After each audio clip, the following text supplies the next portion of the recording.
Hi, it's Megan, and thank you so much for joining us for this week's episode of WooAsFuck. This week is actually part 2 of our duality release, where you can see the high energy and the low energy. In this week's episode, we talk all about our struggles and where we were and wanting to give up on everything. And we kind of work through that in real time for you guys. So if you're also going through something similar, you have us to kind of keep you company in it. I hope that you guys are all having a wonderful day. I hope that you enjoyed the duality release, and let's get into it.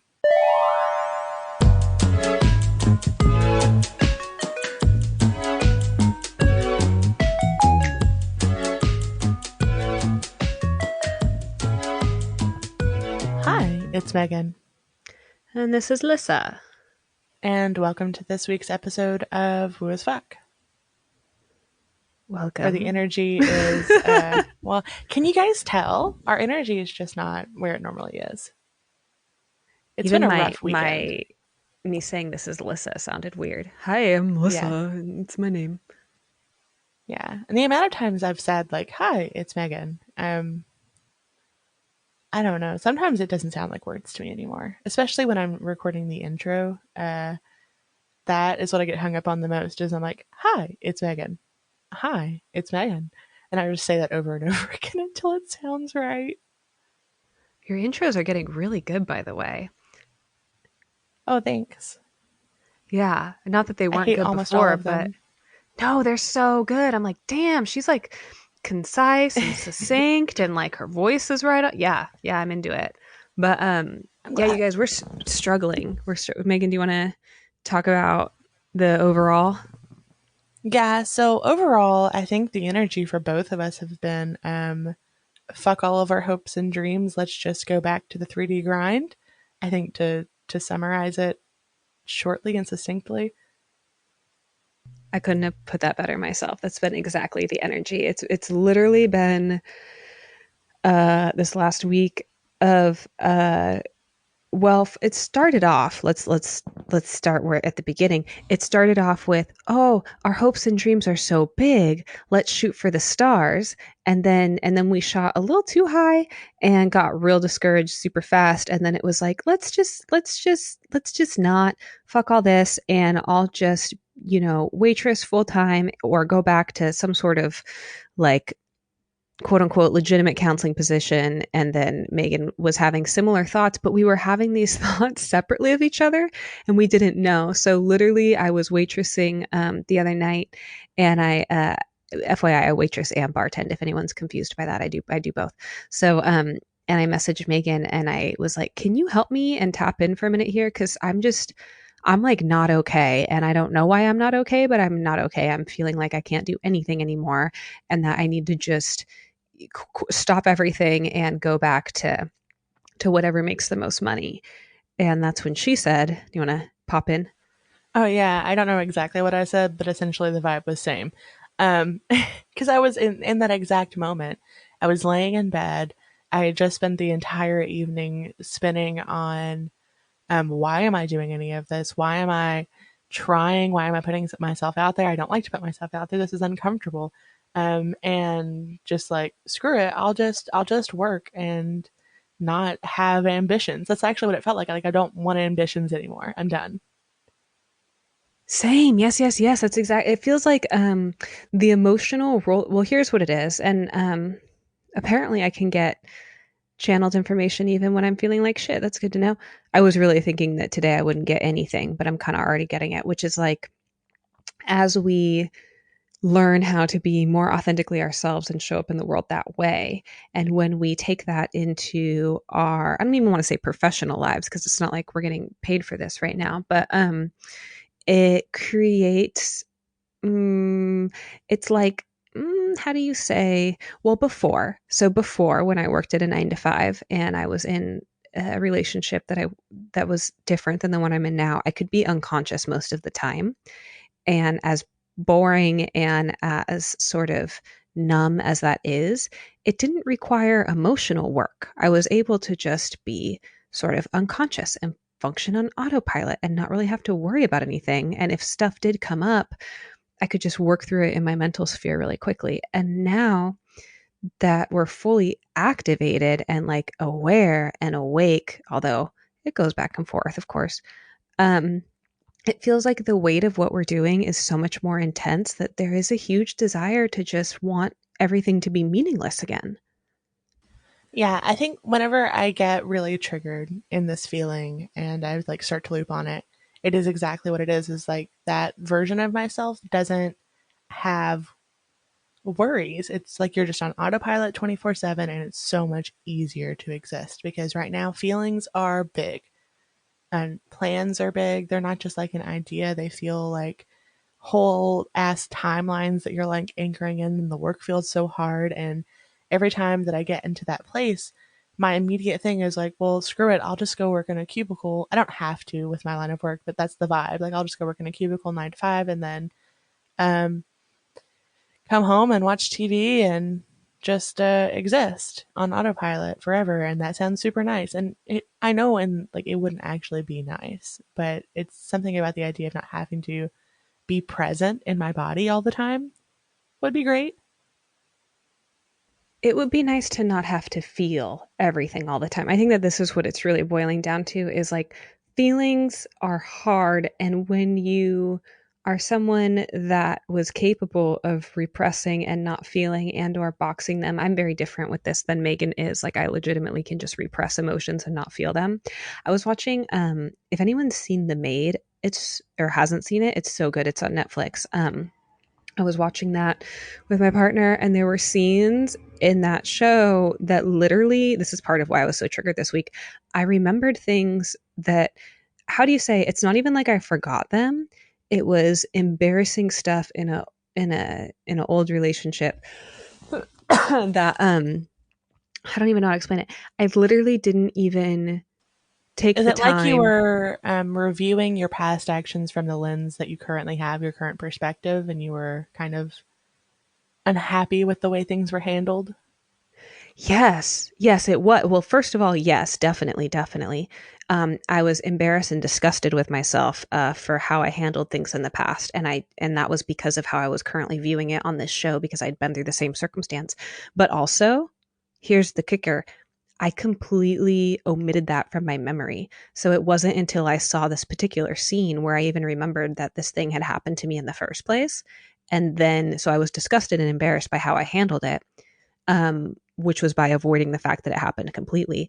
But I also literally omitted from my brain that it ever even happened. So that is a really good example of the beauties of being numb and on autopilot because you don't have to deal with shit like that. And then when you're conscious and aware and awake, it's like you can't just have an experience that creates some sort of friction or discomfort without acknowledging it and seeing it and releasing it and owning it and all of these things. And we'll talk more about that because that's a big part of what I've been doing this week. But it was the recognition that like, oh my God, you can you can be so asleep in the dream that you don't even encode memories of shit that actually happens to you. Like, not even not forget it, just not be present or aware enough to retain it in the first place. Yeah, and I think that's really what it is you're not present and aware enough to really even like form those neural pathways to like retain that information because you're just like, and you're there, but you're not really experiencing it. You're living it, but you're not experiencing it. And I I can don't hear know. people asking specifically what the fuck I'm talking about. Can you hear that? Yeah. Well, I'm that's gonna give entirely up to you to share. yeah, I'll be super general with it, you guys. My first partnership was uh, a really really tumultuous one because the individual I was with was struggling with addiction issues, and this person is a gentle, sweet, and kind soul that just really really struggles. And I there's a scene. So this show, The Maid, she's in a partnership with the alcoholic, and then they separate, and she's trying to co-parent. And so there were these scenes of this shit that this guy would do, and just the absolute horrific aftermath of that. Like this woman ended up getting kicked out of her house because of some stupid thing he did and all that stuff. And I had memories flood back of mm, behaviors and experience like circumstances that I put up with that I forgot about. But then the aftermath of oh, and then I just swept it under the rug as though it never even happened in the first place. Wait a minute, how did I continue to stay with this person after these things happened? Like I just literally didn't even, like, I just moved on. It was like, okay, new day.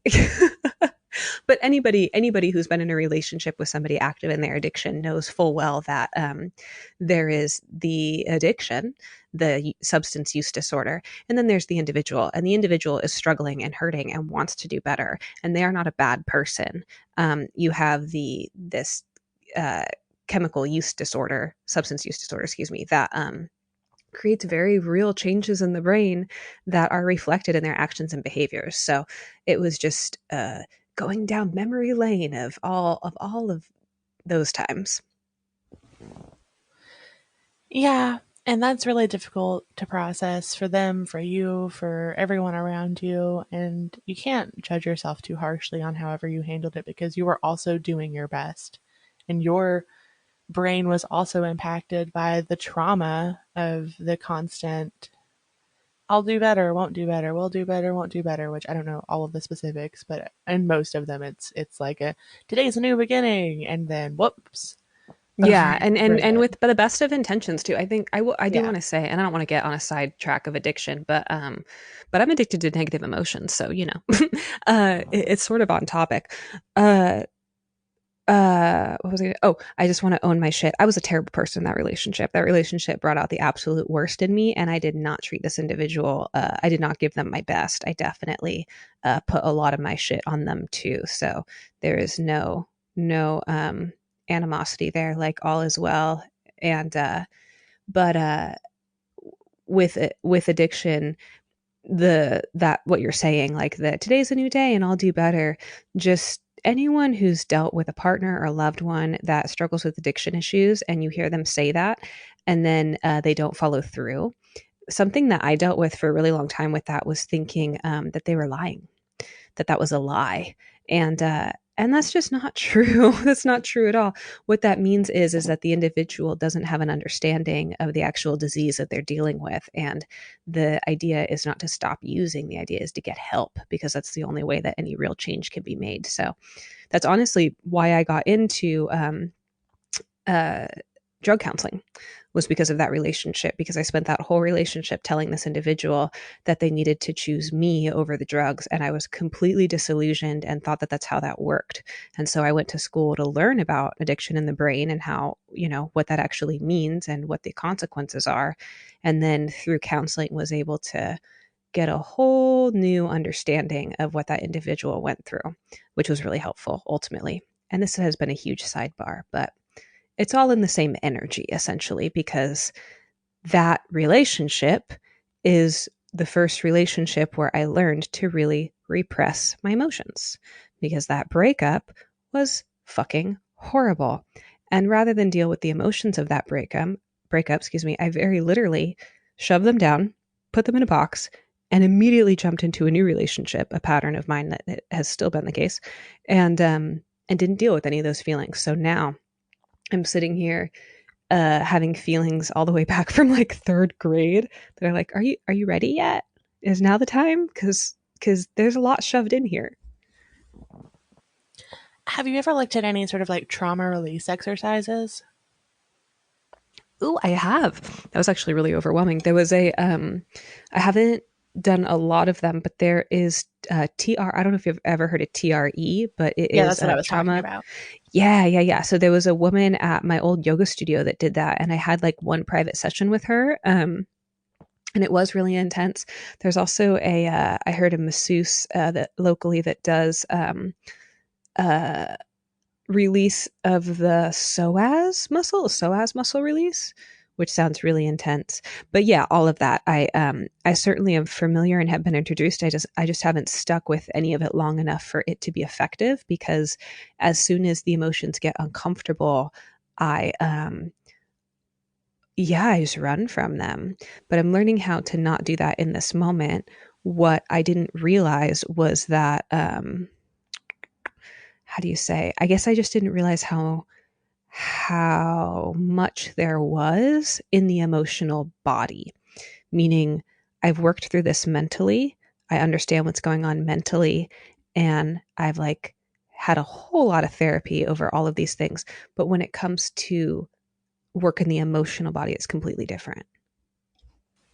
Yeah, separating the intellect, like you're intellectualizing your feelings instead of actually feeling them.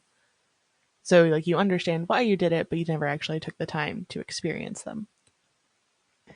Oh yeah, that's such a great way of putting it. Yeah, I figured out why I did what I did and how to do different and how to be different. I figured out the intentions behind all that happened and the whys, and able to have new actions and behaviors moving forward so that I'm developing a healthier foundation for myself. And I understand communication in relationships and like authenticity and integrity within me. But none of that is feeling your feelings. And that's the part that uh, do you guys just feel your feelings all the time? Because it's what the fuck? Yeah, it can be really hard to feel your feelings, and it can be really hard to sit with them, and it can be really hard to process them. And the impulse for me, especially, is to just be like, I'm just gonna scroll on my phone while I watch TV and not really exist as a person, and then catch myself over and over again. And I do it with my partner too, especially when they are in a spiral, which can happen. I'll be like, "Hey, what you doom scrolling? Maybe put it away." And I get really like hyper aware of it at the same time.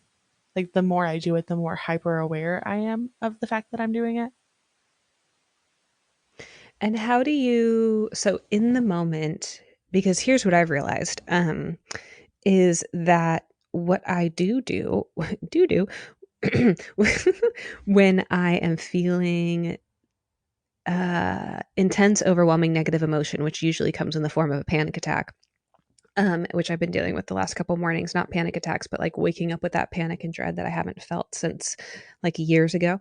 And which feels also, side note, this is a collective energy. This is not just me. I know this to be true beyond a shadow of a doubt. We are literally all going through some experience of like getting to choose whether or not we want to keep working through shit or sort of level up and deal with other things. So it's like, is the past baggage and things that are weighing you down and clunking up your energy?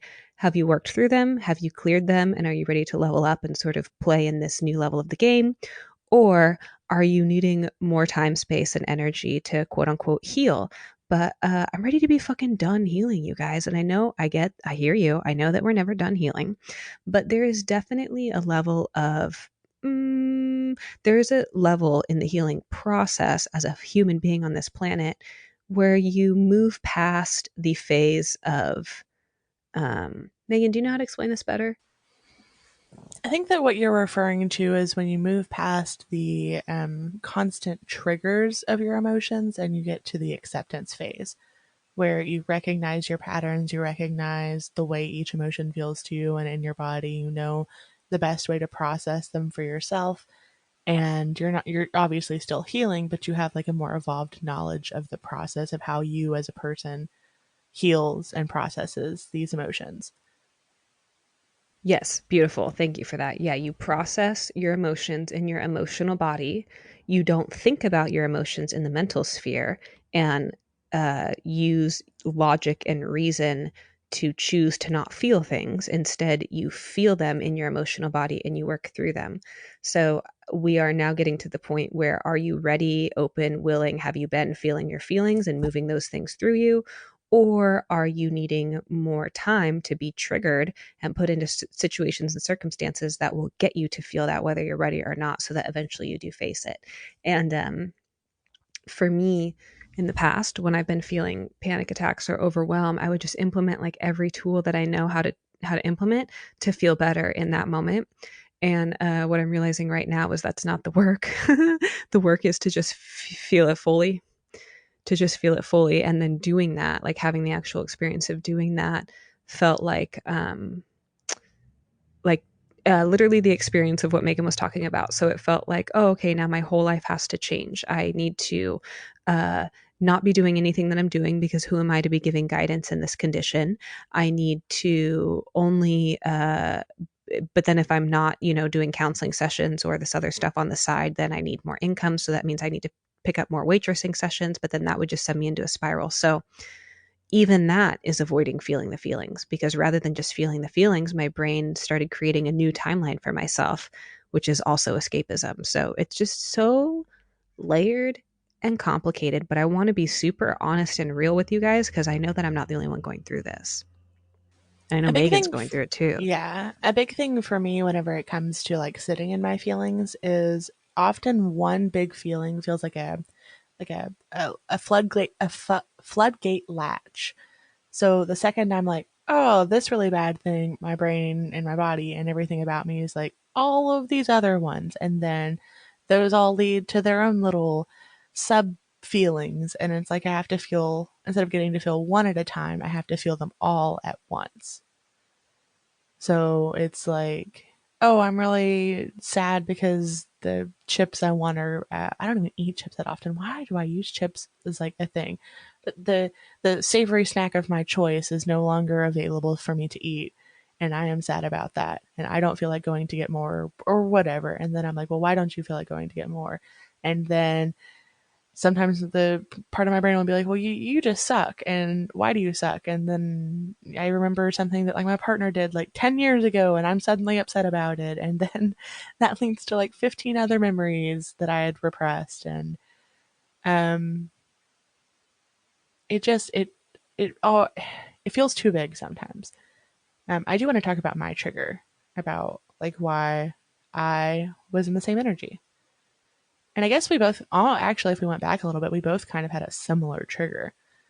And that was that we both got really excited about some future plans. We actually have a podcast episode that we've not edited or put out yet where we talk about those plans. And we were very excited about this timeline and this future. And yes, yes, yes, yes, this is it. This is the thing. This is the thing that leads us to all the other things that we can see so clearly. And so, in the excitement of that and like doing something for myself and being so proud of myself, I got the camera that I've been wanting for a really long time, since when I used to do wedding photography and videography and stuff, and was really into the whole sphere. And but at the time I couldn't afford anything like that, and now I can. Um, so I got it, this very expensive, nice camera, and that was specific to that timeline where I was doing the thing. I was committing to spending time on myself. I was committing to being present for myself and showing up for myself and doing something for my future that really put me in a good position and helping others and kind of making myself like a commodity, if that makes sense. Like building communities and making content and doing all of this. And then I just got really, really fucking triggered. Because that meant I had to do it. I had to do it. I couldn't just like dream about it. I was like doing the thing. And no, it doesn't. It doesn't realistically. I can do whatever I want. But it felt like I was like taking this big step forward and like, what if I succeed? What if not even what if I fail? What if I succeed at this? And then I have to do it. Like I have to be committed to this thing. And I don't typically have commitment issues when it comes to stuff for other people, but when it comes to like committing to doing something for myself, that can be a big trigger for me. And then my thought process was immediately to go, well, okay, I don't want to do any of that anymore. I don't want to be anything special. Oh, that's not something I thought, but I've said it and now, oh, is that what it is? I don't want to be anything special. Ooh, well, being what? Being special means being perceived in a very specific way. And but you don't want to be special. You don't That's interesting. Let's unpack that for a second. What about being special is triggering? Okay, let's be candid and real about this because like I want to be, when I was a kid, I was special.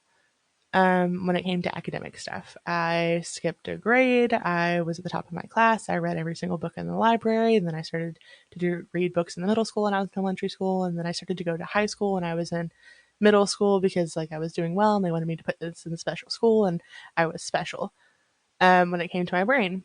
but at home I wasn't special. Um, uh, and then I used to be really okay. Well, this is just like a whole other super young childhood thing. Before I had glasses when I was a kid, everybody used to stop my mom and be like, "Oh, she's such a pretty girl. She's such a pretty girl. She's beautiful. She should model."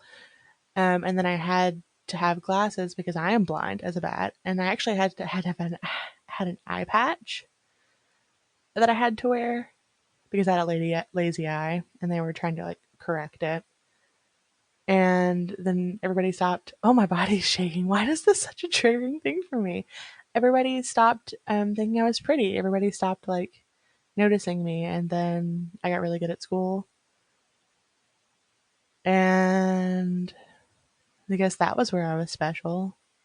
Which a lot of this I realized as an adult, like working through things. I have some neurodivergencies, and a lot of those were probably just trauma responses and coping mechanisms for my crappy life. But I didn't know it at the time. And then as an adult, I've always been special with work. So I had my first management job the second I turned 18. They actually gave it to me before I turned 18, but I couldn't have it until I was 18.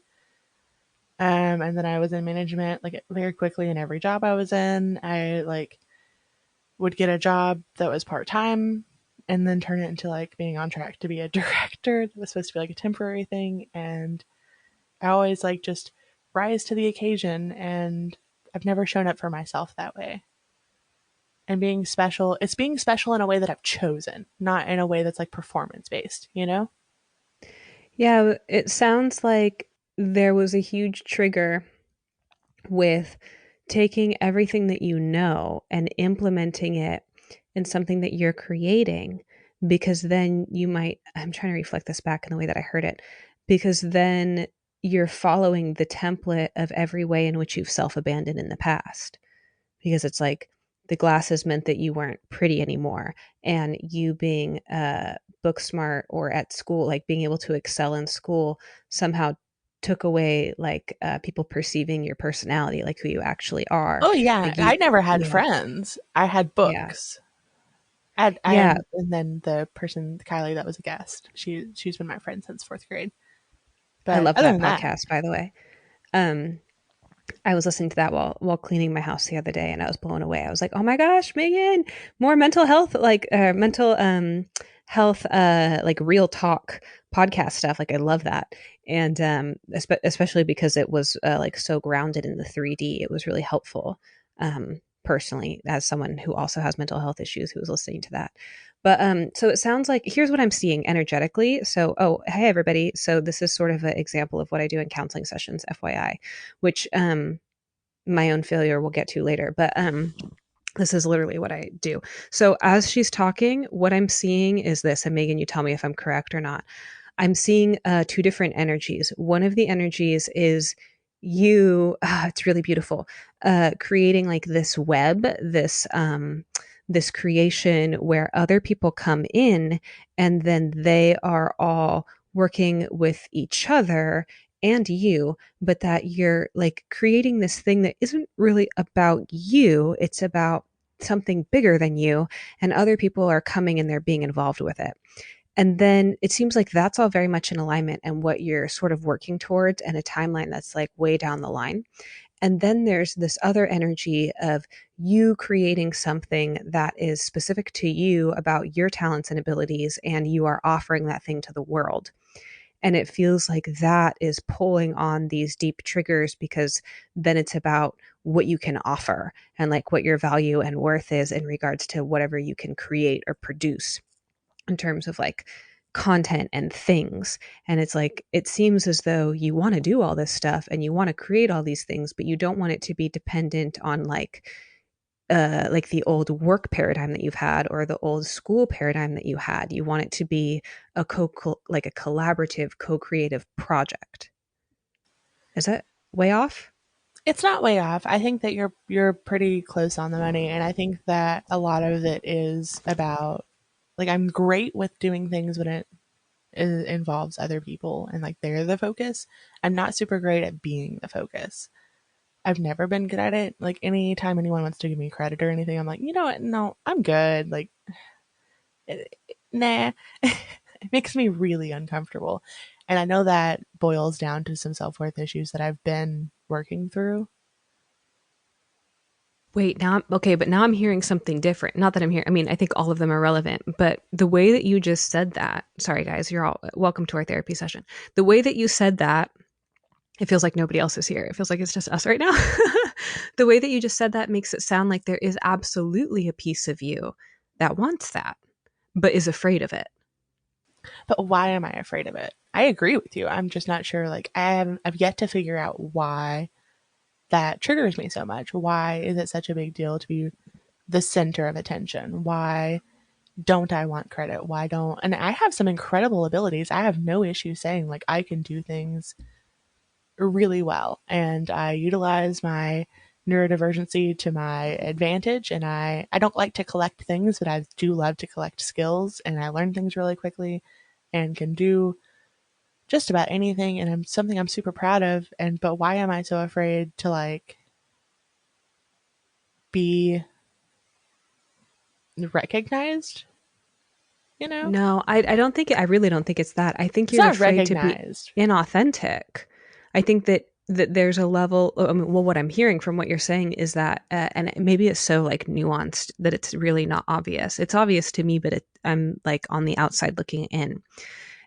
It's oh my God, I wish you could see the energy, Megan. Okay, hold on. Let me think of how to describe it, because you do energy work, so you'll totally get it.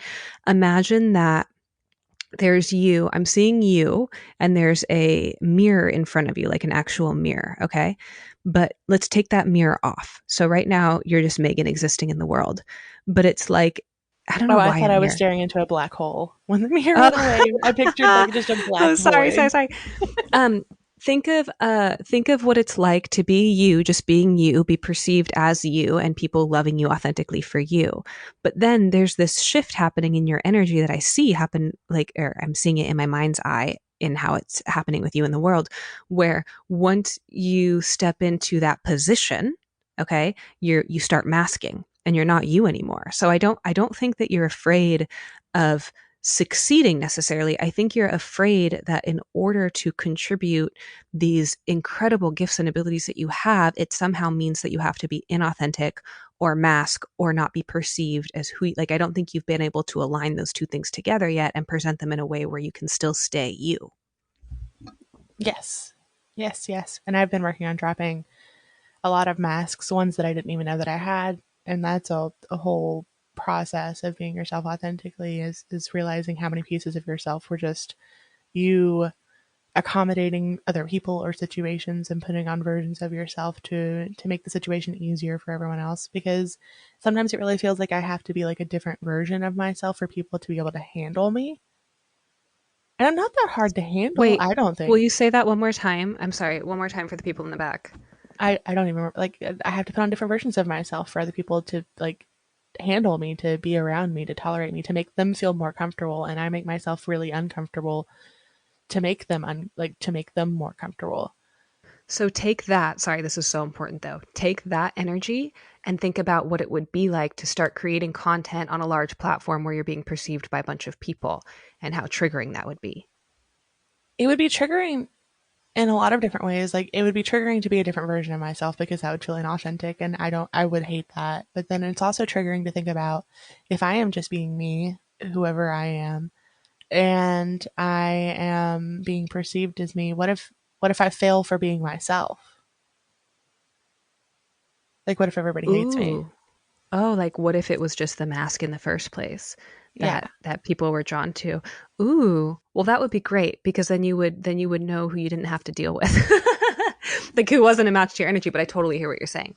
Okay. Yeah. So hold on. So recap. So I'm So it afraid because sounds, I've always thought that I was like afraid to succeed, but you're absolutely right. I'm afraid to succeed with the mask on, and I'm afraid to fail as get myself. off. Yeah. Okay. So afraid, that's so fucking powerful. Afraid to succeed and have to live inauthentically in that success, and or afraid to be authentically you and quote unquote fail as you. I think that that's really what it is. I think that the success part is sort of irrelevant. I think that when it really comes down to it, we're afraid of being seen and rejected in our own authenticity. And that, like, that right there, I mean, that is the like cornerstone of so many relationships. People who are afraid of being authentically themselves within the scope of the relationship, because at least that way, if they're rejected by the other person, they know in their heart they're not really rejected. It was Yeah, only the they're version of rejecting that themselves. version of me. You know, they were Hmm. rejecting that specific archetype that I've created for myself. It's like we're doing chaos magic 24/7, and then just embodying and invoking this other version of ourselves that is that way, and then putting on that little meat suit and saying, "All right, I'm a business person." That's one I've worn a lot. Is I'm business Megan. I am professional and on time, and I say like pivot and take it offline and business, business, business. Rhubarb, rhubarb, rhubarb. I've So been that that's version. that's right where it is though. Like that's what you're looking at with this camera and with these projects that you're creating, because you're trying to figure out within yourself, and this is so interesting how this happens on the deep, deep layers, but it's like you're trying to figure out, A, how do you not be masking business Megan now that you want to get into the domain? And like you're even working with the camera that you wanted when you were business Megan doing photo shoots, Oh, that was a whole other version of videography. Megan. Oh, sorry. Well, No, all the different versions, yeah, right? I mean, But it was a like, similar vein. It was also, but it was like creative business Megan. I've been, creative boss babe, where I hate that so much, but I mean, it was of the time, honestly, where I was doing weekly seminars with people. I was guesting on podcasts. I was like, here are all these ways that you can find like the exact profile for your ideal audience and how we can manipulate them into liking you more, because that was what was of the time. And I hate that I ever did that. I hate that I helped big companies do that. I hate that, like, I you will know? say though, the way that you just said that you were like on podcasts and doing seminars, my brain's like, oh, that sounds so nice. Like, oh, ooh, that sounds like a lot of fun. But I can see how if you're masking. So here's the deal. We are trying to figure out, I'm sort of like working this through with you because we're in the same energy right now. We're trying to figure out how to show up authentically in the work that we do and not mask in the work that we do.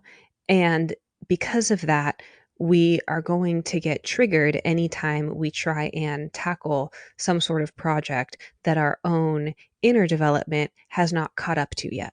Right? So it's basically like, anytime that we want to move forward into a project that is for us, that's for like our authentic self, not our like masked version of ourselves, we're faced with having to figure out who the fuck we are in that moment. Like, not a masked version of ourselves, but we have to like do all of the work to figure out what it is that we even want. What do we like? What do we value? What do we like? What are our triggers? What who are we before we can even do the project? And then that gets really overwhelming, I think. Okay, that's a beautiful segue to into my fuck up this last. Well, it wasn't a fuck up. It was a gigantic failure that was a huge lesson. But that's exactly what I don't happened. think that you should regret that at all, what you're about to talk Oh, about, because I oh, I think don't. that I don't. But it was a huge failure. I don't regret it. I'm just calling it like it is. It I was like don't think a it big. was a failure, though. I don't see it as a failure as an outside perspective. I see it as a learning opportunity, and you put yourself out there and you tried something, and 99% of people would never try. Thank you. Well, I am really good at that. That part as a like straight up manifester in my human design, that is one thing. I'm like definitely down to do the thing. Um Usually it works out better than this did. But so you guys when I was on my trip with Jensen, I decided, well, you all know this, that I wanted to create a Patreon, right? I created the Patreon. And while I was gone and filming that content, it all just felt like exciting and like, this is what I was supposed to be doing. This is the next move. This is what's going on. And then I came back, and it makes so much more sense now that we're talking about it in this way, because I myself have been struggling to figure out what the fuck happened with this, because I came back and continued to create this Patreon content. And as soon as I was back home, it it wasn't in alignment anymore. It didn't feel right. And I was really struggling to like create content that was specific to channeling guidance for the collective when I personally was feeling like I needed my own guidance before sharing any other guidance with the collective. And what I'm realizing is that it's easy for me to be in alignment specific to channeling, especially, and working with large groups of people when I'm out in nature and when I'm able to just be in that energy. And so, of course, I was motivated and excited to create this thing when I was in that energy for multiple weeks. But then coming home and trying to implement it here when I'm bartending and waitressing and dealing with day to day stuff was just pretty impossible because I couldn't be authentically me anymore in the way that I was. But what it helped sort of refine and define for me, and the reason that I guess it's not a failure, is I was able to recognize like, whoa, I'm just out of my scope here. Sort of like in the field we would call it working out of your scope of practice. So if I was working with a client in my addiction when I was an addictions counselor, practicing something that was like therapy, like trying to think of an example, like working with someone on their maybe behavioral disturbances because of their personality disorder. That's working out of scope of practice because I was only able to work in the scope of addiction treatment. I was an addictions counselor and a medicated assisted treatment specialist. So that was my wheelhouse. Well, now I need to recognize that within my own authentic self, outside of the professional Lissa, there's Lissa, who is an intuitive counselor, an intuitive energy reader, and a guide. But the way that I work right now, at least in integrity and authenticity, is one-on-one in counseling sessions or energy readings with people. When I open up and I'm channeling, that information is meant to be like for this podcast and said as personal experience and like given as information. As soon as I took that and started offering it as guidance, I just got a huge no, like a huge pushback from the universe. And the message for me was like, you're just not there yet. Like, you're not there yet. It's not in alignment. You need to do more work on yourself before you're capable of being there. And in my brain, I just had this idea that I was going to be able to go out into beautiful places and channel guidance for people, and that somehow I was going to be able to just do that. And that's a really beautiful idea and a nice thing to shoot for, but it also takes me out of my integrity of what I actually do and what my purpose here right now really is, which is working one-on-one with people to help align them with their own energy. It's not just the purpose that you have, but it's who you are in this moment. And you're trying to be, we're both trying to be this future version of ourselves because we want the thing. We want the end result. We want the midpoint result. We don't like the starting part. We don't like the difficult part. We want to just like jump ahead to the end, and that's not how it works. But oh my god, if we could just decide we are that person and then just be that person and then not have to have that like transition period. Oh, that'd be great. Hold on, because as far as timeline work is, because like I'm hearing things right now in a way that's really important. So I think that you can, like what you just said, like of course there's energetic work that has to be done first, but in terms of like hopping timelines and being that person, I do think we can make that happen immediately. I think what's happening, Megan, this is so important. I think that's what's happening. What is happening is that we didn't do it, thank God. We were about to align with timelines that were not the highest timeline, that we were about to jump onto and implement timelines that were not actually what we wanted, but because of our own limited perspective, we think it's what we want. But then luckily, because we're listening to our emotional body now that we're tapped in, we're able to feel the dissonance and the lack of resonance, and we can go, oh great, this thing wasn't at all what I thought it was going to be. Whereas if we didn't have that skill, I do think we could have manifested those timelines for ourselves. And I think it would have been out of alignment. Like it wouldn't have been the best thing for us because we're not aligned with the energy yet of what we really want. Well, what the heck do we want? I think we both want to not have to work. I think that we want to work on the things we want to work on when we want to work them. I think that we both are like, what we really want is to have freedom to be ourselves and to be in our energy and to help people, but on our own schedule. Yeah, I think that hits the nail on the head. Freedom to be ourselves, authentic. Well, hold on. I'll say mine, you say yours. mine goes down to basics. Oh, Jesus Christ. I want to, I want to have mastery of my own emotional body. I want to have mastery of my own emotional body, and then I want to utilize that mastery to be able to help other people do the same in their emotional body. And I want to be authentically myself 1,000% in all areas of my life. And I absolutely don't mind waitressing or bartending. I actually kind of enjoy it, you guys. I'm not gonna lie. I enjoy being able to just go and be like, I'm a happy, bubbly person naturally. That's just who I am. So to be able to be in an atmosphere where that type of energy is not only appreciated but expected, I can just sort of relax into my like overly friendly, slightly codependent self, and it's not inappropriate. Whereas working as a methadone maintenance counselor, I certainly couldn't be that bubbly version of myself. It would have been inappropriate and just sort of disrespectful. But that being said, and nature, and having much more involvement in like just nature. So, what about you? So that's what I want. What do you want? I want time and energy and space to be myself authentically. And I want to make the things that I think of.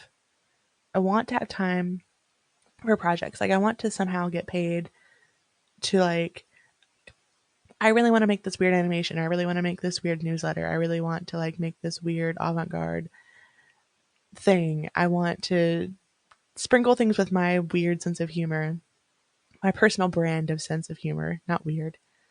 I want to have space and energy to help people when they need help. I want to do, I want to be creative. I want to actually get to tap into my creativity. I want to live on my own sleep schedule. And I'd like to live comfortably, if I'm being honest. Like, I don't need a lot, but I'd like to be able to, like, get fancy cheese if I want fancy cheese, or pay for medical care when I need medical care. That's not too much to ask for at all. I think that's not even yeah. Oh my god, and you can have all of that.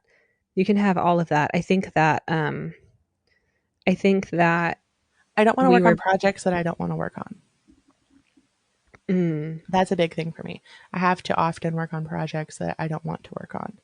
I currently have a project that I actually turned down and I was super proud of myself for. I said, no, I will not do this because they wanted it in an like an unrealistic timeline, and the client is they have unrealistic expectations of the time it takes to do things. Something that would take 5 hours, they're like, oh, it's like 10 minutes. Um, and then I also and then I had to say no. When I was super proud, and then someone else gave a quote, and it was a higher quote for time. And then I gave a quote, and it was the same quote because I was like, if I give the exact same one, then they're going to be like, oh, just go with that person because they're available. And they said, no, I want to work with you because they've worked with me before. And so now I'm going to have to do it. And I think that's why I've been putting it off today. so we keep doing things we don't want to do, and we keep feeling the energetic pushback and resistance from being told. Okay, so basically, it really feels, you guys, like I talk about this on the TikTok. Like, oh, by the way, social media break, and I'll probably still be on one by the time you hear this. I don't know how long I'll be on one, but it's been helping. Um, the pushback. So if we want to live in a world where we're doing what we want to do and we're offering what we want to offer and we're authentically showing up as ourselves, it means doing all those things and living in that way. So it feels as though we will continue to get pushback as long as we continue to engage in behaviors that we don't want to do. Now, that doesn't mean that we're going to get pushback for showing up to our jobs, but I think it means that if we don't take the time to align our energy to be okay with doing the job that we're doing, it's going to be shitty. We have to choose to enjoy the things. And most of the time, if I choose to enjoy a project, it's not so bad. But the second that I'm like, I hate this project, and it's getting worse. I used to be able to just be like, oh, I hate this project, and I could force myself to do it. And now, if I assign any sort of negative value to something, it is getting to where it's almost impossible for me to do the thing. That's what I mean is like, cause same. So, for me with, with the Patreon, it became so, and just to be super clear about this, guys, Megan and I have a Patreon for this podcast.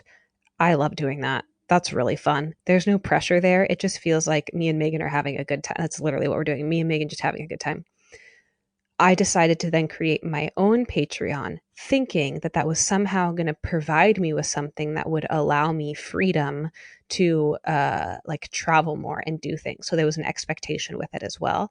And not only that, but I'm just not currently capable of quote unquote teaching through my channel in the way that I thought I was. I'm just not ready for that yet, which is fine. I own that. I acknowledge that. Moving on doesn't mean I can't share channeled information, doesn't mean I can't share my personal experience, but it certainly means that I'm not an authority in the information that I'm sharing, and I honor that. Um, but we're not stopping our Patreon. The WooAsFuck Patreon is still very much happening. I love doing that. But this other one, the one that I stopped, it was the same energy, and I'm also feeling like the same is happening with waitressing and bartending, meaning it used to be that if I was having a hard time about thinking about going to work or whatever, I would just be kind of angry, but suck it up and do it anyways. And now I'm having the experience of like literally having a hard time making it happen and experiencing setbacks like sometimes even literal physical ailments that what was it? The other day I was having a stomach issue. This was like a couple weeks ago, but some sort of stomach issue having to go into work, and then was able to get my shift covered. And as soon as I got my shift covered, I was fine. Like there was no more issue. Like physically, I was fine. So it's like the way in which our bodies are physically, and our emotional bodies and physical bodies are literally resisting the thing outside of ourselves that we're saying we don't want to be a part of. So we really got to be careful with that, because if you're still working a job that you don't want to work, you quote unquote don't want to work, then you're really going to be doing yourself a disservice by continuing to tell yourself that narrative. I think we could all do a lot better by saying something along the lines of, I'm not going to be doing this long term, but I'm grateful for the financial abundance it's providing for me right now. And today I'm going to focus on blank, blank, blank. Something along those lines. And even when it's sucky, you can make it fun. You have to make it fun for yourself. So, like, if I'm doing a project that I really don't want to work on, well, then I like treat myself. Well, like, I get to listen to this audiobook, um, or I get to listen to this podcast that I'm really excited about, or I can listen to this whole album. Like, this is an opportunity for me to listen to an album from start to finish. Um, and little things like that where I can kind of like make a game out of it, where like how many different things can I get and like cram into in this time frame, you know? This is a great tool for your toolbox this week. So taking whatever activity. So like say you really don't want to do the dishes. Like you hate doing the dishes, and that's something that you struggle to do with on a daily basis. Like find something fun to make about it. So like before you do the dishes, maybe make it into bubbles and play in the bubbles. Like doing the dishes means you get to play with the bubbles, or doing the dishes means you get to listen to this one like special song that you like to dance to, or doing the dishes means that in that time frame you get to like dishes means like fun crazy hair, you like put your hair in 100 braids or something silly, you know. Oh, I like the hair idea. That's super fun. That's a fun way to do it. I was just picturing myself with like a straight up braid. My hair's so thick, you guys. I could do 1,000 things with it. But and my mom also has like every color scrunchie known to man. Um, as I said that, and then Megan started explaining the actual exercise, I'm hearing like my whole team be like, they're getting it, they're getting it, they're getting it. Meaning it's not about not doing the things we don't want to do, even though that's ultimately the end goal. It's like, to me, I'm seeing a trajectory, and the trajectory is that the end goal is that you're only doing the things that you want to do, but that in the in between, we're learning not how to gaslight and manipulate ourselves. There's a big fucking difference. We're learning how to align our energy with the things that we are choosing to do, as opposed to resist and push against them with a narrative that we have to do it. Because as we continue to align ourselves with the energy of the things that we want to do, this is sort of unclear, but I think I'm getting it. that we are able to use our discernment to figure out whether or not we can align with the thing. So hear me out here. So if I'm aligning my energy with the thing that I want to do so that there's no resistance to it, and if I'm finding that there are certain things I am incapable of aligning my energy with, then that is a sure, help me out, Megan. So that would indicate then that that is something I should not be doing, correct? Yeah, so if you're in, like, you're trying to find the joy in something and you can't find a single thing about it to have a moment of joy in that, or a moment of acceptance, it doesn't have to be joy, but it could, like, there's something enjoyable about it and something terrible about it, and it kind of makes it neutral. Um, but if you can't find that neutral ground or that moment of joy in the thing, then maybe look at alternate ways to remove that from your life. Yes, and then that's the message I'm getting is that as we implement this, two things are going to happen. One, we're going to slowly start to realize what our non-negotiables are in terms of setting boundaries with what's in our life, because we're going to recognize if we can't find joy in something and if we can't align ourselves with something, there's literally no reason for it to be in our existence. And the only reason it still is because of our belief that it has to be there. And then also, we're going to start literally milking the good out of everything else we participate in. I'm seeing something, how do I explain this? I'm seeing something that has two sides. One side's negative, one side's positive. And I'm seeing that the more you pay attention to the positive aspects of that thing, the more positive aspects there are to acknowledge of that thing. And that ultimately, the thing that you were originally just trying to do what you could do to align yourself with, then becomes something that is actually a source for joy because you were able to find the joy in it. And then you're also, again, removing the things that don't, that where you can't hook into or align with that energy at all. So then down the line, I'm seeing like years from now, we will literally be living lives where we are either somewhat misaligned, but like really anchoring in the highest timeline and doing what we like, implementing ways that we can gain from the experience, or we're immediately feeling, this is down the line, immediately feeling in our energetic body if something's a no, and then just not doing it, but not doing it from the get-go. Do you know what I mean? Like my podcast is a really good, not podcast, my Patreon's a really good example of that. That energy felt very much aligned when I was creating what I was creating, but I then took all of that material and literally created the platform and did the thing where if I would have taken a minute to just feel my energy in regards to what I was creating, I would have felt the misalignment there. And I would have recognized the misalignment wasn't about what I was creating, because I'm sure someday I will have one again and I'll share that information again. The misalignment was about the timing and just sort of, someone said something, don't share your cookies before they're ready or whatever. Like, don't take your cookies out of the oven before they're done cooking. And it felt like that. It was like, you have all the ingredients and everything's there, but it's just not ready yet. It's like still incubating. So it feels like that's the energy we're ultimately going to move into, which is really beautiful because then choices become much easier.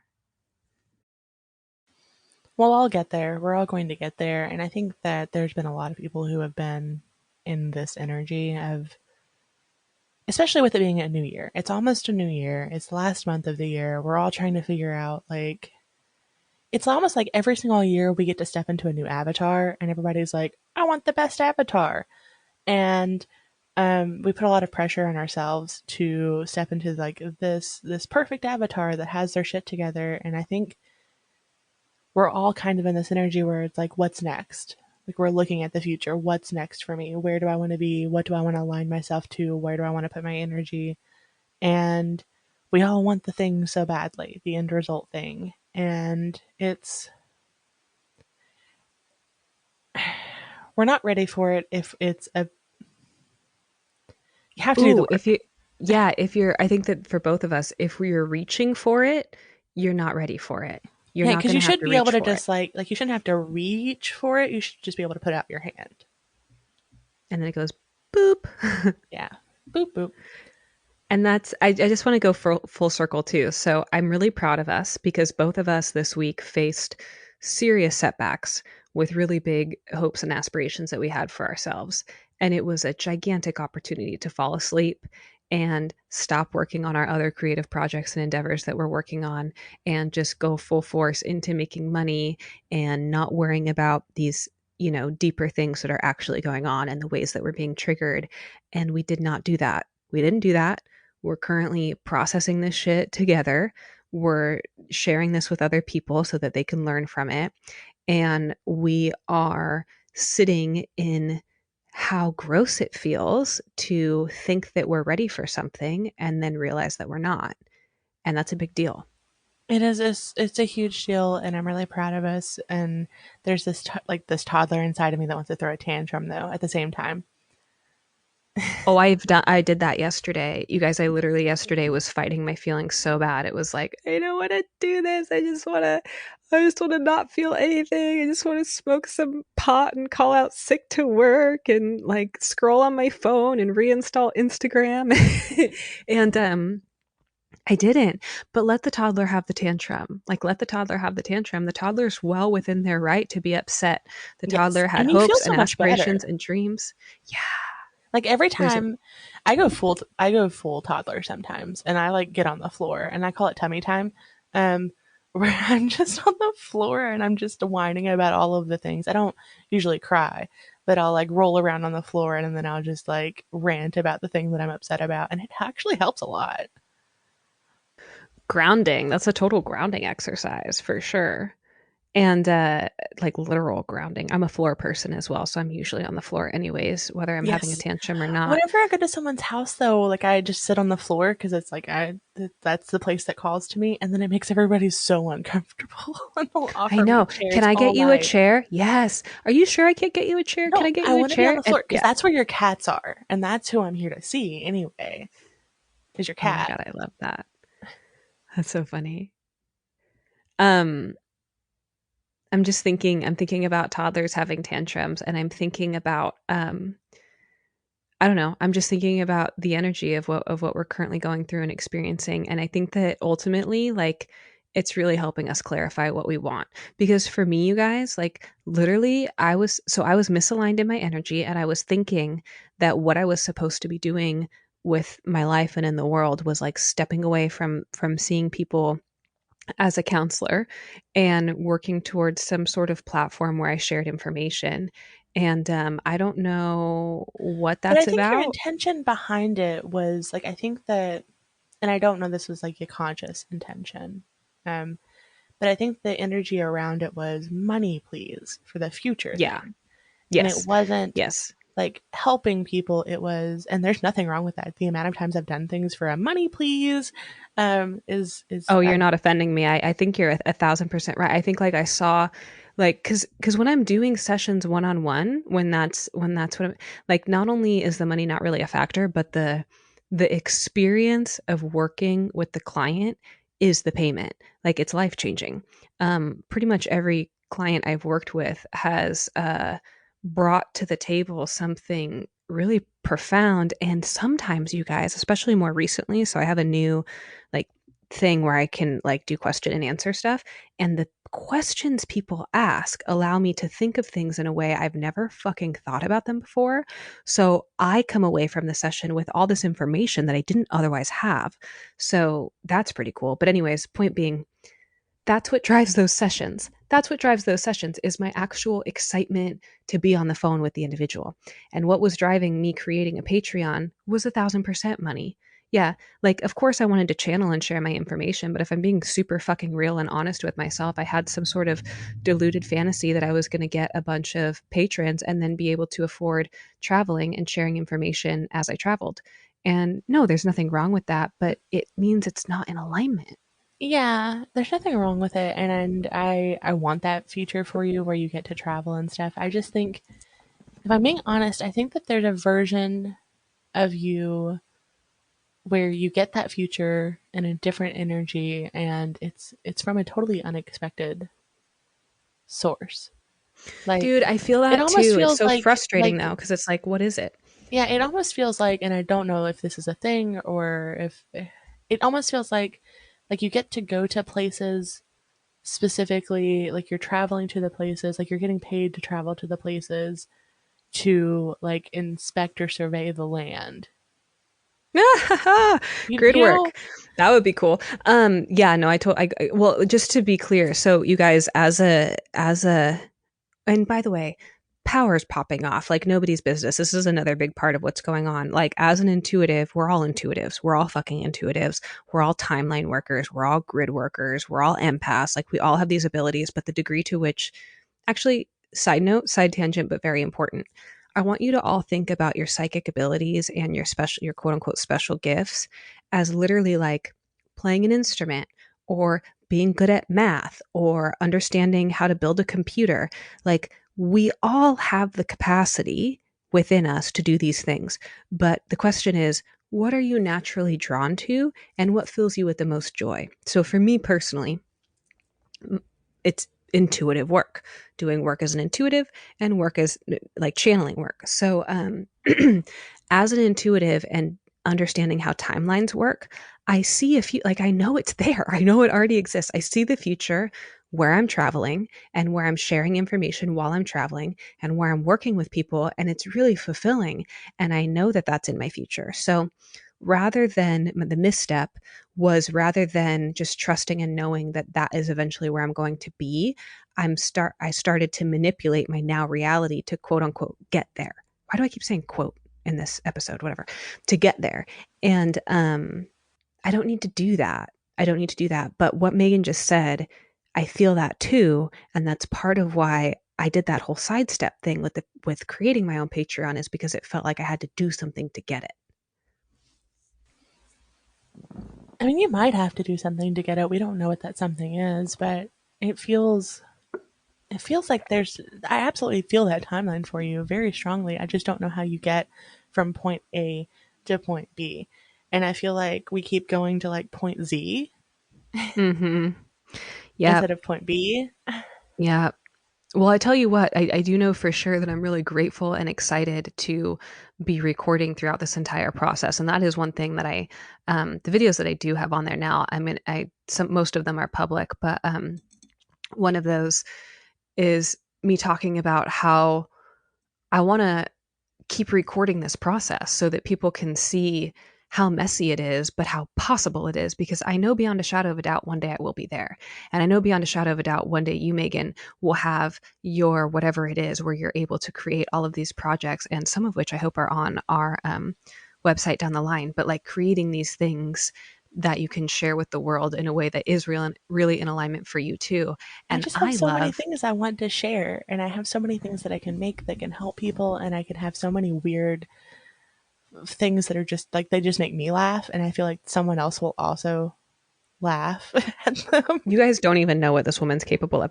We're Yeah. talking like journals, freaking calendars, shorts, like animated shorts, music.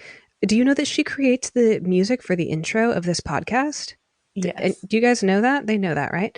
Yeah. Um, that was from scratch. Megan made that. I just I So just many like to things. make stuff. It's like I feel like that's how I channel information into the world is through making stuff. Whether it's something like boring like a spreadsheet or like a workbook or a course or something kind of weird and fun like a I have this newsletter that I want to make that's so unhinged. I actually can I like read the ideas I have for it because it's just so unhinged.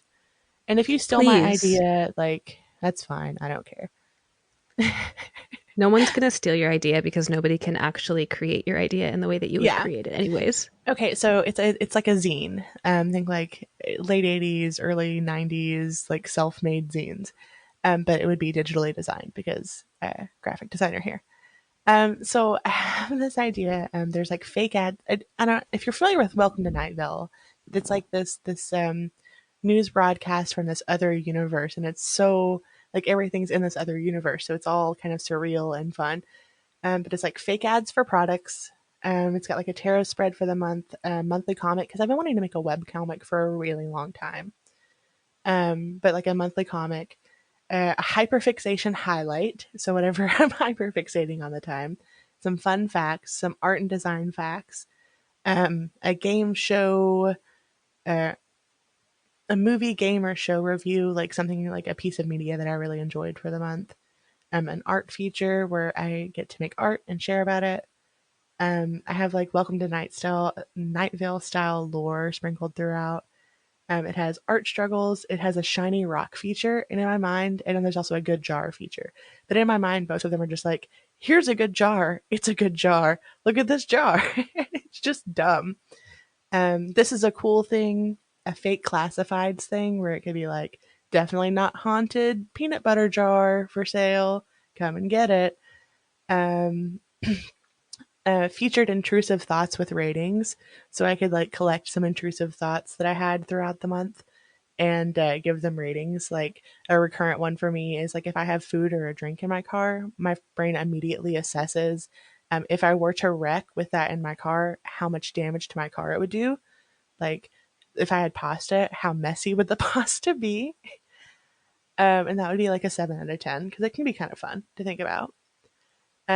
Weird data analysis. So I go through like a set of data that's kind of weird and random and make like a whole dashboard about that data.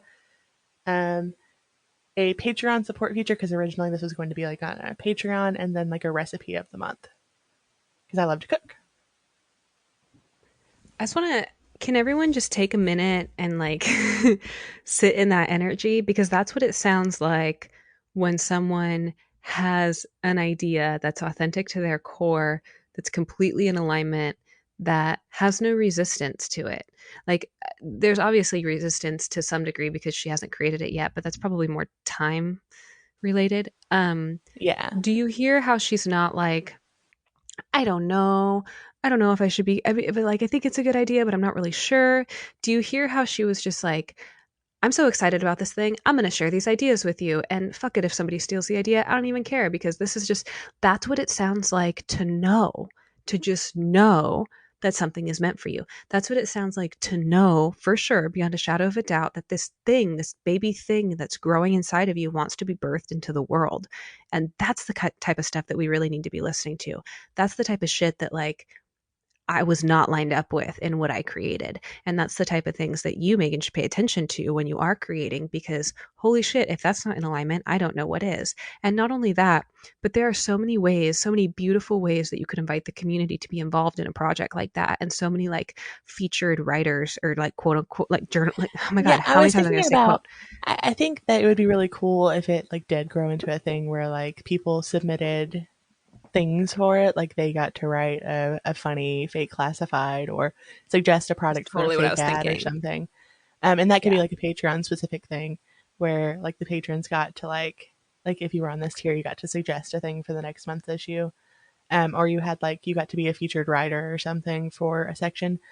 But So I don't when know. we're The thing talking the about thing that this, separates it for me from like is it a money thing or is it like a thing that actually feels in alignment is I'm gonna make at least one issue of this, whether or not I make any money from it ever, because it the thought of it just really like gets that brain itch, and it makes me laugh.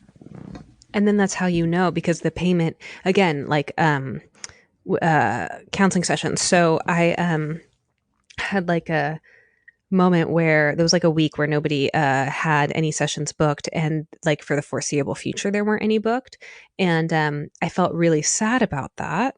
And then I had some people book yesterday for next week, and the elation that I felt, it's so weird, like I didn't even understand how much I missed those sessions and how excited I was moving forward knowing that people were booking. um, that's the payment. Because here's the thing, what, like, regardless of the actual money I'm getting from the session, like the actual payment, I now have an entire week to look forward to something that hasn't happened yet. And I know full well that on the day that I do these sessions, my whole day is going to be great because that's how it's been so far. Like with every, literally, quite literally, maybe one session out of all of them has been draining, but literally every one fills my cup to the point where it's because when you work in flow, which we had an episode about that, and Megan's, you can hear Megan be in flow talking about these ideas. When you do the thing that you're here to do, it's literally like you hook up with source energy and it starts powering your battery pack like as you're doing the work. So then when you're done with work for the day, you're like, oh my goodness, I have energy. And I want to be super clear, this is not taking somebody else's energy. It's being able to align yourself with like the core of it and then share that with somebody else and also be filled yourself. So like what she's talking about right now, that she wants to just make one uh what would you call it, Issue. Yeah. one, yeah, whether or not it ever turns into anything, that's how you know, like that's how you know. And do the thing, because then even if it doesn't turn into anything, it doesn't matter, just the very act of doing it. And that's why the Patreon for me wasn't an ultimate failure, because I did have such a good time in the beginning. It's like, then at least you know you did the thing, and so what if it doesn't work out long term? But also what you're talking about, Megan, seems like just such a fun collaborative thing. Yes, it um does. And I want to. I think it's YouTube. I think your thing is YouTube, and I know you hate that. Oh, actually, time out. It's weird that you say that, because that's actually very strange you say that. That's very strange you say that, because everything I created for Patreon was filmed on YouTube, mostly YouTube Live, because it was the only way that I could figure out how to upload everything. But point being, there's now all these videos on that platform that weren't otherwise there, that I can just make public if I want. Um, But I excuse think that's me. how you get paid to like go to places, is like if you have a YouTube where it's the travel channel, and then Mm, you interesting. are sharing your experiences, and then you get ad revenue, and then maybe one day you get a sponsorship by someone that's in alignment with you, because it's really important to be sponsored by something you're in alignment with. Um, there are Like a few CBD companies that I would gummies. just take like sponsorship money from.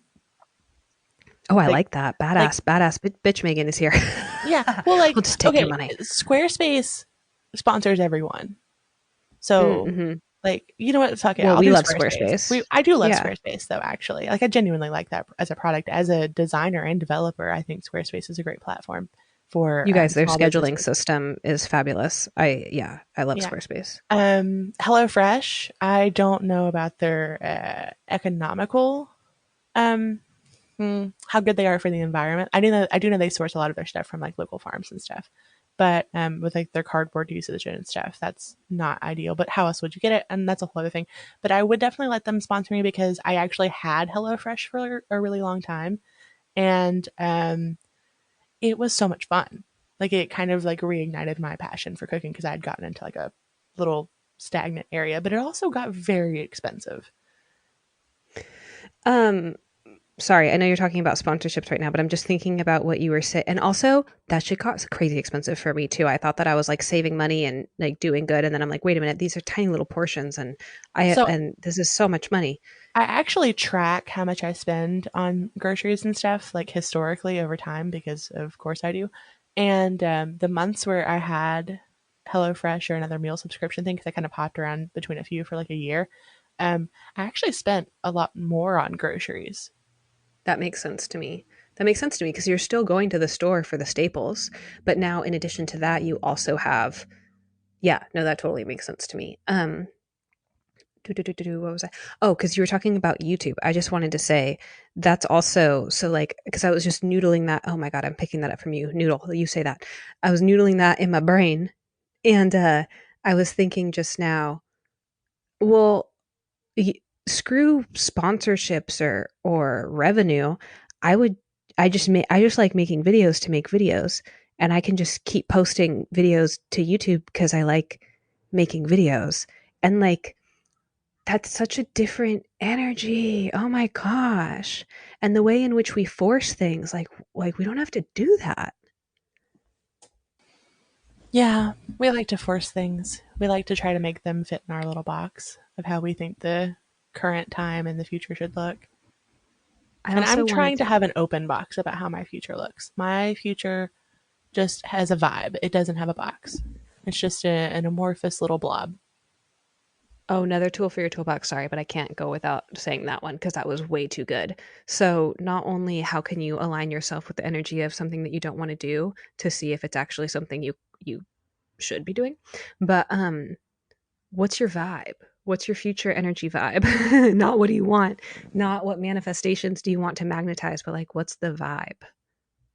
I That's a have a good very one. clear vibe. It's chaotic and messy in like a beautiful art way. Like it's just like covered in paint, and it's comfortable and like cozy and full of love and just comfort and art and space.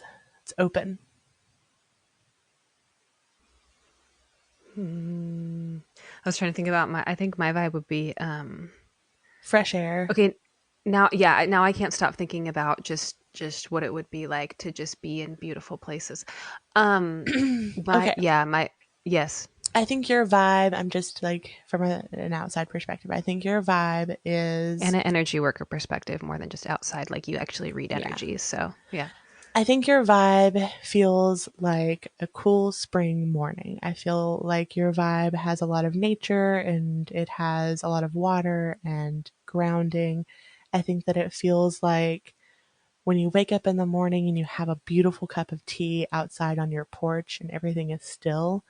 But it also has a sense of energy to it that has kind of like an excitement. It feels like excitement. It feels like it feels collective. Like you get to like you're so excited because every day you get to wake up and like you have like a thing that you're doing with people collectively, and it feels like you're sharing. It feels like a really Sharing. open, yeah. Yeah. I was about to say that's the most fun with making videos is I've never had the experience, and like TikTok did this for me. So like traveling while on TikTok, actually having TikTok followers, I was like, "Oh my God, I don't even like it's one thing to be in a place where the beauty is just so magnificent that you're literally pinching yourself and wondering if you're dead because you've just never seen anything that beautiful. And then to be able to flip on a camera and film like who's kidding.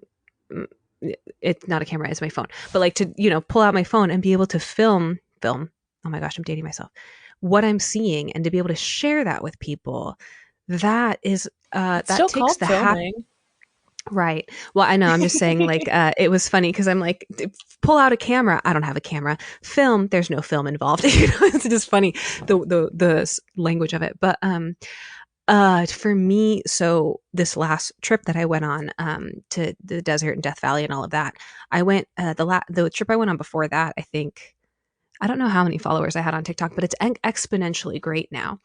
And I just did not realize, I didn't even put together the like literal uptick in happiness that I would feel knowing that I get to share these experiences with so many people, meaning they also get to see it, because I know what it's like to be anxious and overwhelmed and having a shift you want to go to that you really don't want to work, and flipping through your phone to numb out, and then getting to see something that just really allows you to exhale and be like, oh my God, that's beautiful. Like I know what that feels like. So being able to be on the other end of that screen and being the one filming it and being able to write about it, because that's another thing that fills my cup, is writing about what I see when we travel.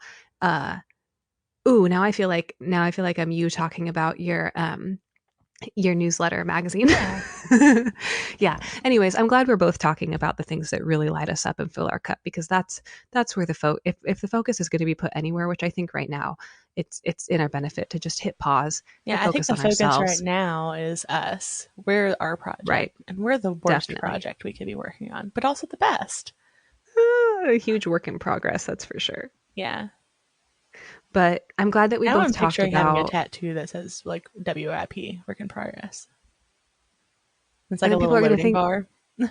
oh my God. But then it's going to say whip. Well, that's a really common phase in the design industry is whip, or the art industry whip. Oh, Because I was it just thinking like for BDSM. oh well, I know it's spelt differently. I mean maybe the loading bar is a whip and it's curling out. That's kind of funny. That's pretty hilarious. I like that pun. It's not even really a pun because it's spelled different, but still. Um, anyways, I'm glad that we both talked about the thing that we actually love and authentically love, because I'm glad that you guys, everyone listening, gets to hear the difference in our tone of voice and our energy. You're all energy readers. Learn how to hear the difference in energy and read the difference in energy between us talking about the thing that scared us and freaked us out and triggered us, and us talking about the thing that we love and that we're excited about. It's so different. One feels really heavy and sticky and dense, and one feels like literal air, like just light and free. That's a Yeah, big deal. and Big they difference. also like I feel so much better than I did at the start of recording this, and I would imagine they have like progressively gotten to hear us feel better. Because I Yes, yes, honestly, yes. before we even started recording, I was like, are we even going to record? Because we both feel like crap. Yeah. Well, I feel a lot better now too though, because it's like we worked we talked about this, guys. We knew that we were going to be doing this, meaning we did not fix isn't the right word. We did not process before this episode. We did not actively work on working through our feelings and Well, that emotions sounds like we like together. intentionally like okay, but normally we would work through it together and like maybe hop on a call or something. And this Yeah, time we yeah, were yeah. like we wanted to process this in real time together. We didn't even do like a long before we record chat, which is what we do a lot of the time. Right, like what you heard us go through, we usually would have had on the phone before recording, but we just decided that we wanted to do it in real time because we want you all to hear what the process looks like. And we were both really like we both had the clarity of, oh, okay, we were just forcing something into existence that isn't in alignment and we're going to stop doing that. But we hadn't unpacked that. We hadn't really talked about the like meat behind it and what we learned and what we gained and what we're taking away. That all happened now with you involved. So, it's okay to look at the scary thing and it's okay to fail and it's okay to have a really big idea and to just go for it and see what happens. But you can avoid yourself a lot of unnecessary, like, uh, having to pull back your energy just by really getting a better understanding of where your energy's at in the moment. And that, excuse me, is something I personally am still really working on learning how to do, especially when it comes to implementing new things because I'm a counselor. I know I'm a counselor. I've been a counselor for 8 years now. I feel confident in my ability to be a counselor, whether it be energy reading or intuitive work. But when it comes to content creation and channeling, those are new things. I'm still a baby when it comes to that. And so, just like Megan is in other ways with other things. So, well, I guess you're not really a baby with anything. You kind of know what you're doing in all aspects. Well, you're just a boss lady, I'm but being trying to authentic is like different. I'm actually trying to think of like what I'm a baby in, and the only thing I come up with is like I'm a baby in actually giving a crap about myself. Like I did Yeah, years worth of work of like not hating myself, and now I'm like working on actually liking myself. taking As I up sound space super, too. yeah, taking up space is a big one for me. I struggle with Owning, like even with my yeah. partner. I've been with my partner for 13 years, and I still struggle with being like, no, I want to do this. And that's not because of So my partner being like unreceptive to it. I just struggle with saying like, no, I want to watch this now. Because sometimes like we'll have shows that we want to like that I want to watch that's like more of a Megan centric show. And then we won't watch it for years because I never actually say, hey, I want this. and quick question as someone who didn't know what she wanted, do you actually know what you want and you're just not saying it, A or lot are of you times authentically? I'm not really sure, to be honest. Like Yeah. sometimes I So that struggle with differentiating a general interest with an actual want. So then just showing up authentically as you, I think, is what not your I don't want to say you're a baby at being you, but like I think that not and we're I'm both I mean, we're totally a both baby at being me because Oh, I'm okay. I'm just now learning who the heck I am in my 30s.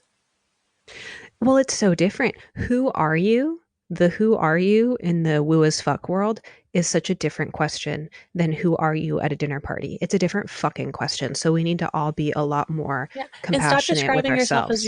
as your career. That's been a big one for me. I'm not. Hi, I'm Megan. I'm a designer and have 3 cats. That's nothing about me, really. You know. I guess I'm not even a designer anymore. I'm more doing development, but I still am a designer. Uh, that's a whole identity crisis thing that I'm not going to get down right now.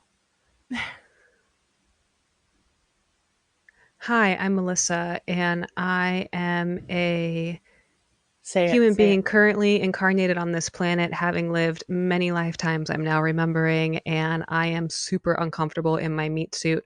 Really, really not clear how to process emotions in this weird brain of mine. But I am definitely excited to be here.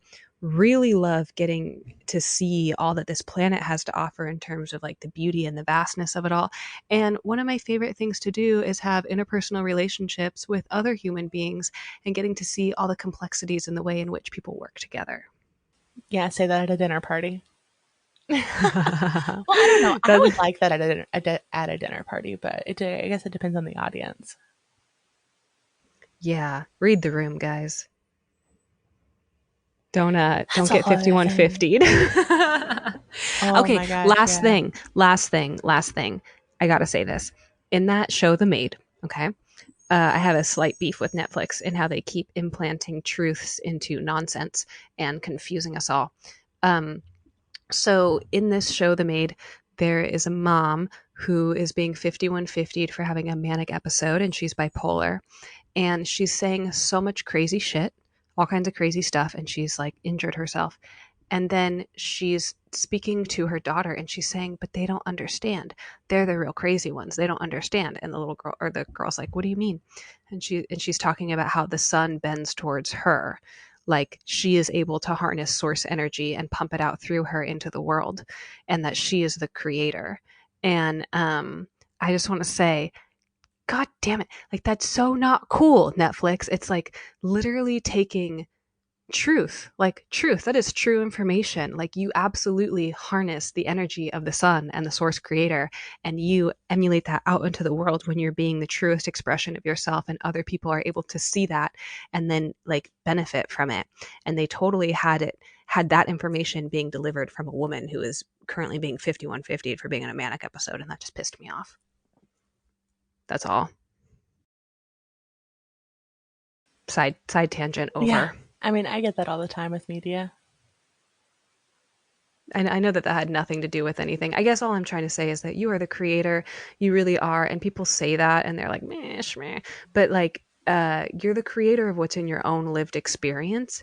And then you're the perceiver of the things that are out of your control. So everything that's out of your control that you did not create, because you're the creator of the things in your lived experience, not necessarily these larger overarching themes that have been playing out for eons and eons, you are the perceiver of those things. So you get to integrate that into your life in a way that's meaningful and beneficial. It doesn't have to be harmful.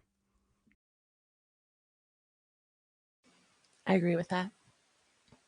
I'm distracted because I got an email with the Spotify Wrapped for our podcast, and I was trying to look at it. I'm just being candid about that. With a Spotify what? Well, the Spotify Wrapped came out today.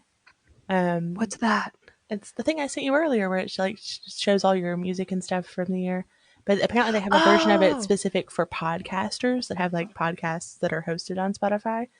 Or ours isn't hosted, but it is available on Spotify. And so I got the email, and I was like, "Ooh." You sent me a screen recording. Sorry, I didn't see the screen recording you sent. Yeah. All I saw was you guys. She did a bunch of work on her home studio today, and so I was distracted by those pictures because you sent me some of those, and I was like just looking at all the reds and the colors, and I never know what's paint and what's lighting. Oh yeah, it's mostly lighting. My walls are like cream, but I also do fun lights all the time because regular lights are boring. Well, yeah, and you are a creature of creation and ambiance. Oh my gosh, get some freaking like rainbow window cling. It's changed my life. I love it so much. I want it everywhere. Let's put the link to that in the descriptions, yeah, because it really is that good. It's like $6, and it like makes it to where when the light goes through, or when it refracts through your light, well, it's like a privacy thing, which is awesome because I don't like people to see me. And I never have windows open or like blinds open or anything because I hate people to see me.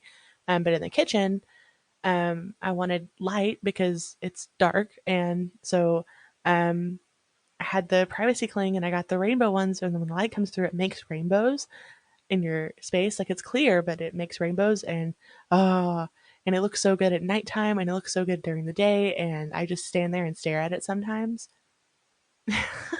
And it like increases the vibe of the Yes. whole house because it's Good like vibes. literal rainbows. Yeah, rainbows.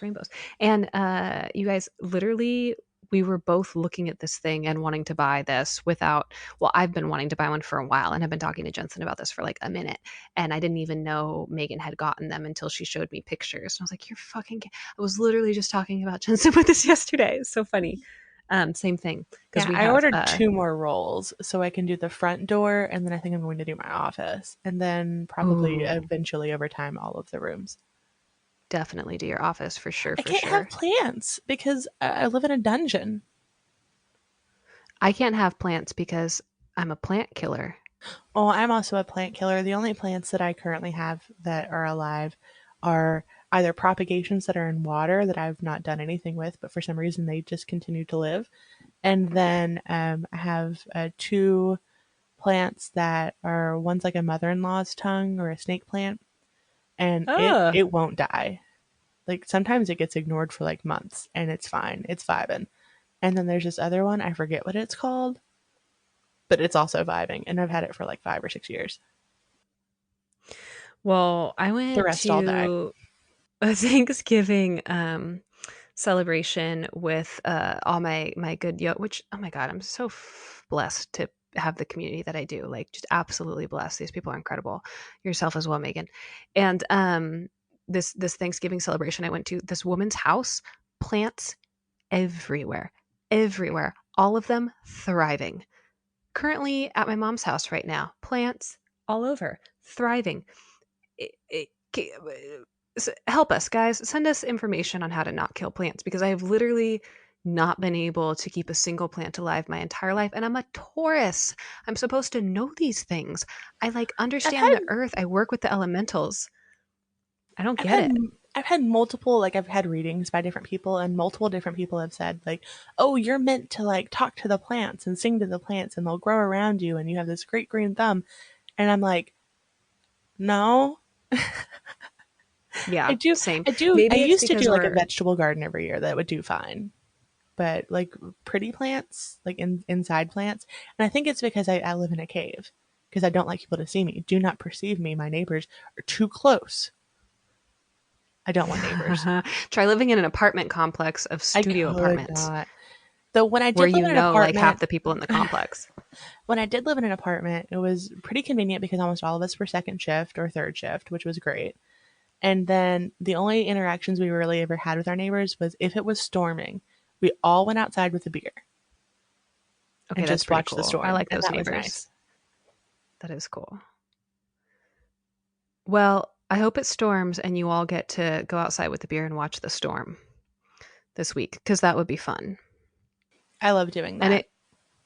I mean, you would think it's just, oh, happy December, by the way, everybody. Oh yeah, this is December 1st when we're recording this, and I think it's probably going to go out Tuesday because we haven't decided if we're letting or if I'm going to put out that episode from last week or not. Poor Patreon. I think it would be cool to release it to Patreon. I don't think there's any need to release it to everyone, just because only those who are like actually interested in our content in terms of doing the work and really working on these things would really benefit from it. Otherwise, it's just sort of backtracking and confusing. That's But I think it true. would be good for people to hear that are learning how to decipher their own like intuitive instincts about projects and whatnot, because then they could pop on and listen and see. I think it would be good contrasting energy to like see where our energy is as we were talking about these things, because maybe they can then pick apart where they hear inconsistencies. But I also don't want to just be giving that information, or that like how do you say, sensitive content out freely Yes. to So everybody. Yeah. I'll do a light edit on it to merge the files and stuff, and then I'm not going to do a heavy edit, and then I'll put it up on Patreon as an exclusive tomorrow. Sweet. And that Patreon's not going anywhere, folks. That one we're just doing for fun. But yeah, the That one does Patreon, not trigger us. yeah, that Patreon's good, and then sometimes I feel guilty for not doing more for it, but also I think we you do know, plenty. yeah, we We do do plenty. we do weekly readings. They get early access to the episodes We do an and after after shows. I show, which think I that's love the plenty. after show.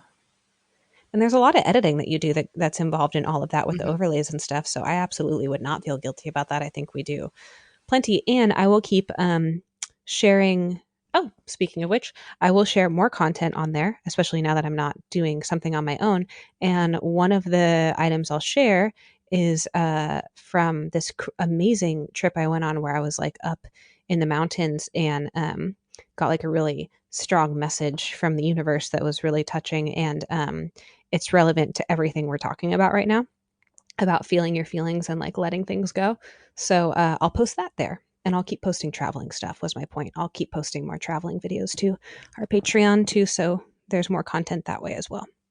Yeah, and I have this idea for something I want to do for a video for the Patreon, because I have two cameras available to me now, um, Ooh. where I could do like me, like my face, but also what my hands are doing. Okay, no, that sounds dirty. No, for like art, to make art, to make like a channeled art piece or something. Ooh, well, that would be incredible. You guys, Megan did a soul portrait of me a while ago that to this day is still like, holy shit. Really helps to look at. And I would love that. I think a channel drawing would be incredible. Yes. And I have to pee. Yes. So it's time. It's also an hour and 40. We're at an hour and 40 at this point. We had a lot to unpack. We did. And I hope that you guys enjoyed listening to us unpack it, and maybe it helped you unpack some things too. Yeah, guys, feel your feelings. It's all good. It sucks. We know it sucks. And just get the support that you need to really be like held in the way that you need to be held as you work through this process. But it's collective. We're going through this, and everybody's on a different wave of like the feeling your feelings phase. So if you're just now catching up, like I am, with really feeling what feelings actually are, there's no right or wrong time. Just sit with it. I also recommend getting yourself a Lissa or a Megan. I hope that maybe if you Yes. don't have one, that we act as a good surrogate for you. And do check out our Patreon, and like we're a community over there. We talk about shit all the time. So, you know, if you want to share your feelings, and if you're doing some ugly crying in the middle of the night and you feel like you don't have any support, we would absolutely love to hear about everything you're going through, and we would love to be a support system to you. Yes. So Feel free to reach out to us. I love talking to people. And even like we've had people leave the Patreon before, and then my vibe with that has always been like, oh my gosh, I'm so excited for you to like go on your journey and do things on your mhm. own. And that's awesome. You know, I'm never Yeah, upset and it's about like, it. well, because it's the energy is always changing, and I think that people will be aligned with us sometimes and not other times, and that's beautiful too. Yeah, absolutely. Yes. So thank you guys. Okay, the world's longest goodbye. As always, we hope No, we're you terrible at enjoyed, the and goodbye. we love you. We're both still booking readings, right? I'm booking readings, Oh and yeah, Megan, are you booking readings? I am.